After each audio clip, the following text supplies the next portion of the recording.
Quel est immuablement l'objectif de Satan?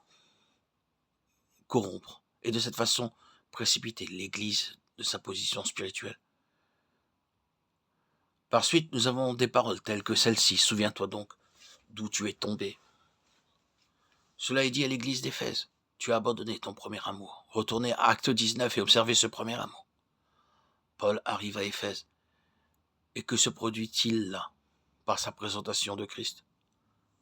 Pourquoi beaucoup d'entre eux apportèrent leurs précieux, voire inestimables, livres d'art magique, et en firent un grand feu? Et l'évaluation qui en est faite représente une somme immense, et tout cela partit en flammes. Dans une ville comme Éphèse, où Démétrius est si motivé par les profits des affaires, où le capitalisme est un facteur si important, où l'argent représente beaucoup, une immense fortune est aussi sacrifiée, de cette manière. Pourquoi? Parce qu'ils se tournèrent vers le Seigneur de tout leur cœur. Le témoignage de Jésus est accepté et établi. Quelle chose! Vous vous souvenez de l'entretien de Paul avec les anciens d'Éphèse? Quelle merveilleuse révélation, quelle relation dans les choses spirituelles. À juste raison, il lui fut accordé par la permission du Saint-Esprit d'écrire cette lettre circulaire qui avait Éphèse pour base et qui devait parcourir toutes les églises en Asie. Une lettre de dévoilement céleste. Quelle révélation, quelle position. Et maintenant, dans Apocalypse 2, il est écrit à Éphèse, tu as abandonné ton premier amour, tu n'apprécies pas Christ, tu n'apprécies pas l'héritage, tu n'apprécies plus les choses célestes comme auparavant. Souviens-toi donc d'où tu es tombé. Ici, nous trouvons un effondrement spirituel, l'œuvre de Satan, ayant précipité Éphèse de sa position céleste. Ainsi, le vainqueur est la personne ou la compagnie qui tient bon en faveur de la pleine révélation de Dieu.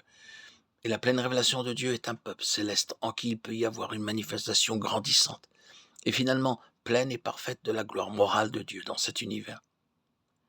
C'est la cité, la nouvelle Jérusalem descendant du ciel d'auprès de Dieu, ayant la gloire de Dieu, son éclat étant semblable à celui d'une pierre très précieuse. C'est là le but auquel Dieu travaille.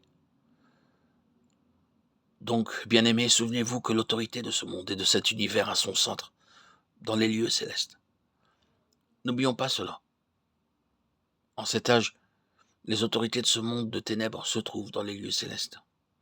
Dans ces lieux célestes, à présent, les principautés, les puissances, les autorités de ce monde de ténèbres agissent et elles font leur œuvre complètement. Oh oui, il n'y a jamais eu de temps comme celui-ci. L'œuvre méchante de Satan se manifeste parmi les nations. Leur dégradation morale apparaît avec toujours plus d'évidence. L'autorité est là,